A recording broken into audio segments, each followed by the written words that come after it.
Beloved shooter Titanfall will be pulled from the stores permanently. Let's see if this article has any reason for that. Titanfall, the game which catapulted Respawn Entertainment to the status of EA Star Studio, is being pulled from digital storefronts and subscription services on March 1st, 2022.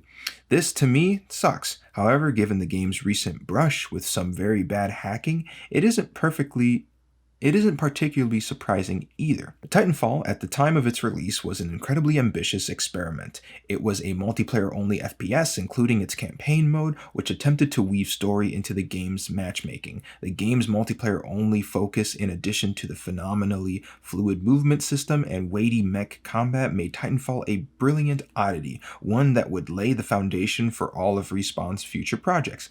Titanfall 2 is possibly the best first-person shooter released in the last decade. Impeccably designed campaign, and stellar multiplayer.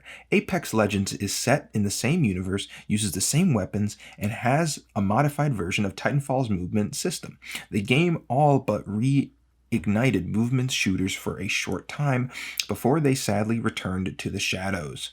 For the last few years, Titanfall has been plagued with myriad problems, most troubling of which has been widespread hacking throughout the game's multiplayer. Both Titanfall and Titanfall 2 were hit with multiple DDoS attacks, which crashed the game's servers. Several hacks which would cause players' games to crash, and even claims of some security flaws could permanently jeopardize the health of your PC, which Respawn disapproved. These security risks, in addition to Respawn's insistence that they aren't working on Titanfall 3 right now, make the current state of Titanfall anything but cherry. Overall, I guess it is justified. If there's a game that you released and its main purpose is to be online, but then people going online are getting hacked by other players and it's just not a fun experience, I guess, if I was in that position, yeah, I would unfortunately take it off, because it does more harm than it does good.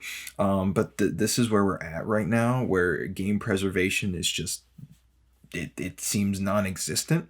And I have no problems with games getting taken off. I just think their price should justify that. And don't make a $60 game where I lose the value, seemingly later on.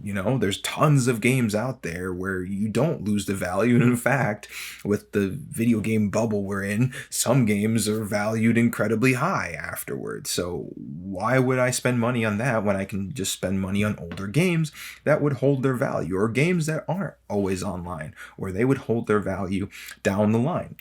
So it doesn't really make sense to me.